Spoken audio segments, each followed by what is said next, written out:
Ese viaje solo fue el inicio de la gran dispersión del tesoro. Pero se hablaba de fortunas capaces de sostener un país durante años. Hoy serían más de 2.000 millones de dólares. Murió años después, sin un centavo. ¿Quién se quedó entonces con ese dinero? Antes de comenzar, pues te invito a que le des like a este video, te suscribas si no lo has hecho y que seas parte de esta familia. Ahora sí, vamos con esta historia. Rafael Leónidas Trujillo no solo gobernó la República Dominicana entre 1930 y 1961. Durante más de 3 décadas la administró como si fuera una hacienda privada. Al llegar al poder, empezó a comprar o simplemente a expropiar todo lo que produjera dinero. Ingenios azucareros, fincas ganaderas, plantaciones de arroz, fábricas, bancos, hoteles y hasta la distribuidora de sal. En los años 40 y 50, su nombre estaba detrás de más de 60 empresas registradas, desde el ron hasta la carne, desde el café hasta los seguros. Y eso no era un secreto. El propio Fondo Monetario Internacional llegó a calcular que la fortuna personal de Trujillo equivalía al 60% del Producto Interno Bruto del país. Un récord sin precedentes en América Latina. Ningún dictador acumuló tanto poder político y económico en tan poco tiempo.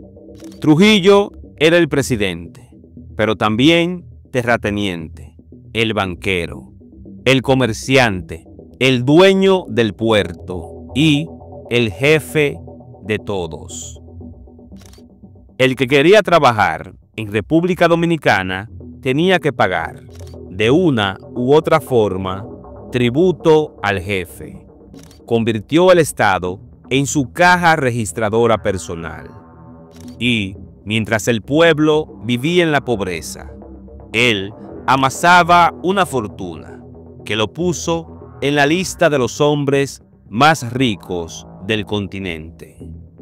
Pero esa riqueza, levantada con presión y miedo, quedó en el aire la noche del 30 de mayo de 1961. La noche en que Trujillo fue emboscado y asesinado. La pregunta fue inmediata. ¿Qué pasaría con el tesoro del dictador más rico del Caribe? La noche del 30 de mayo de 1961, en la carretera hacia San Cristóbal, las balas terminaron con la vida del jefe. El hombre que durante 31 años había controlado cada centímetro del país, murió sin escoltas, en una emboscada organizada por sus propios enemigos internos.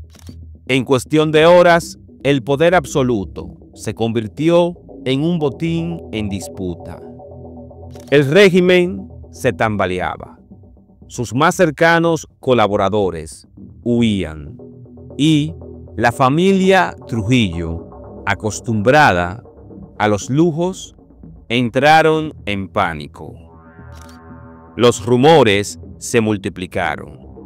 Decían que habían cientos de millones de dólares escondidos en bancos de Suiza, que había cajas fuertes enterradas en las casas de descanso del dictador, que sus hijos y amantes estaban preparando maletas cargadas de joya, oro y efectivo. Lo cierto es que nadie sabía con exactitud cuánto había acumulado Trujillo, pero se hablaba de fortunas capaces de sostener un país durante años. Y, mientras la calle celebraba su caída, los Trujillo comenzaron a mover piezas. Unos escaparon en aviones privados, otros cargaron yates con dinero en efectivo, y algunos intentaron quedarse para seguir viviendo del poder. El asesinato de Trujillo no solo fue el final de un régimen, también fue el inicio de una carrera desesperada por controlar, saquear o apropiarse de la fortuna del hombre más poderoso del Caribe. 21 de septiembre de 1961.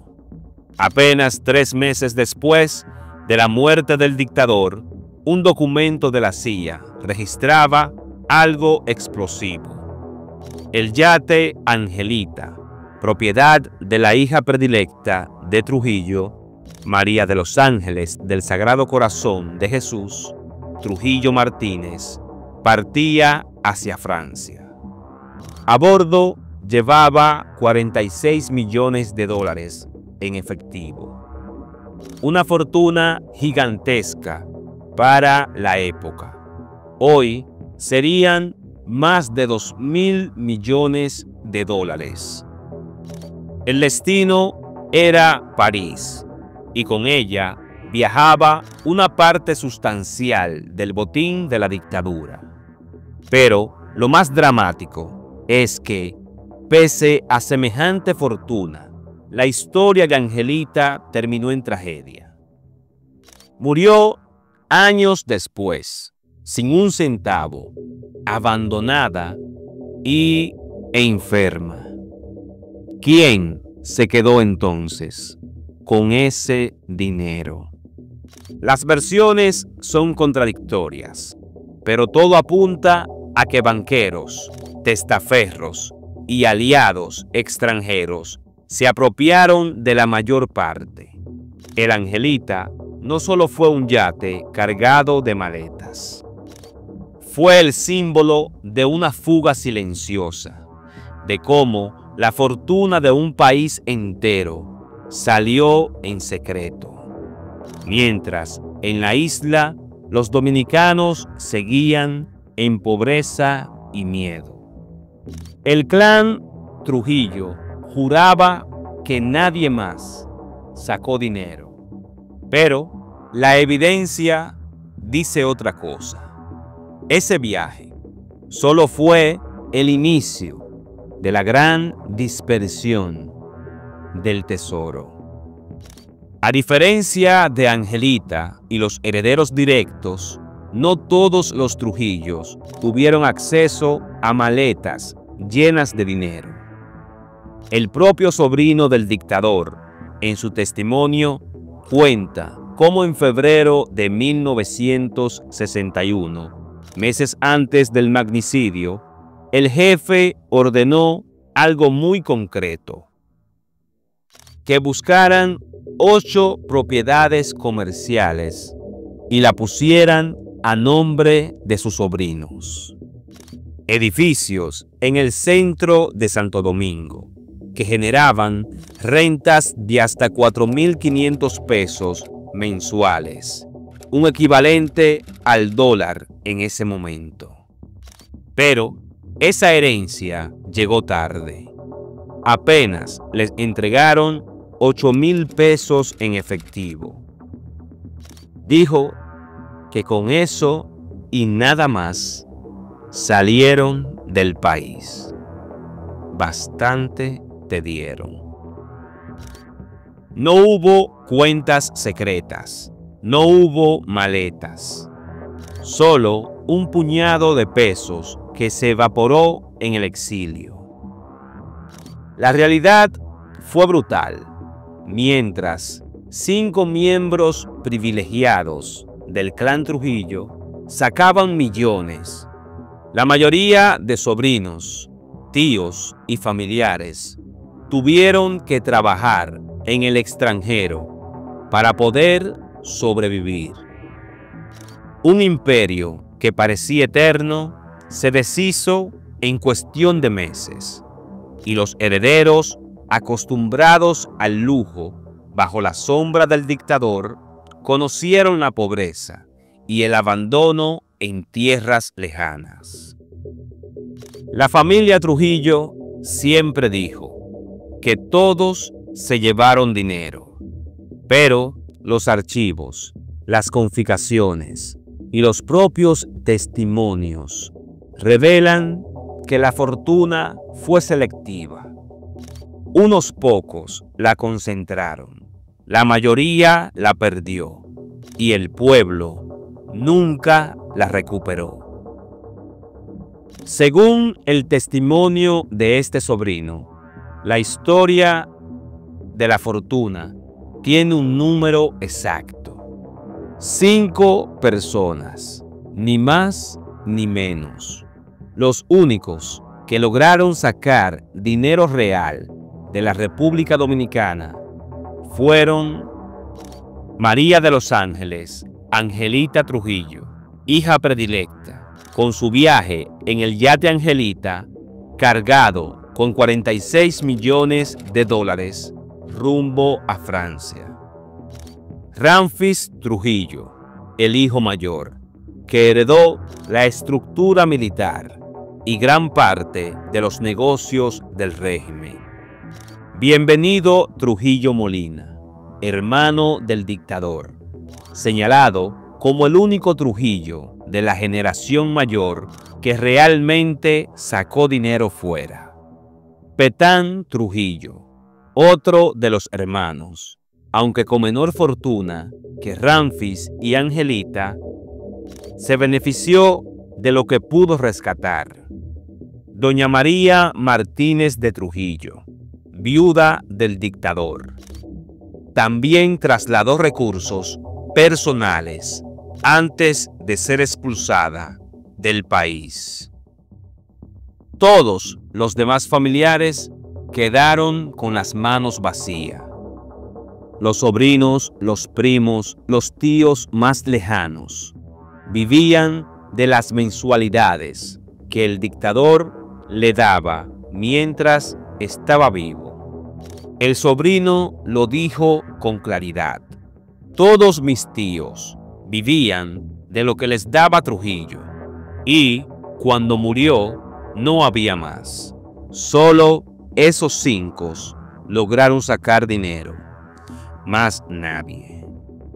Esto revela algo clave: la fortuna no se dispersó en cientos de manos, se concentró en un puñado, en un poco, en un grupo selectivo de herederos.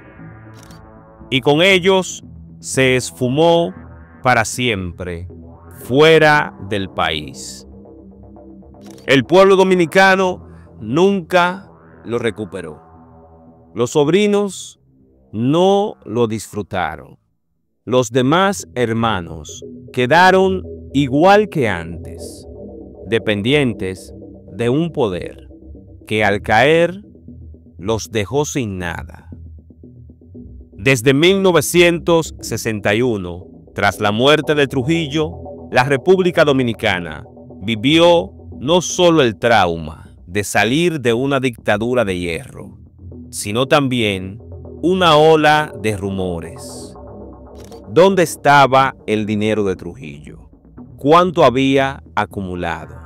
¿Quién se quedó con él? En las calles se decía que la familia Trujillo había sacado miles de millones de dólares, que en bancos suizos, que en cuentas secretas, que en botines, enterrados en Miami. Pero la verdad, según documentos desclasificados de la CIA y testimonios como el del sobrino, es más amarga.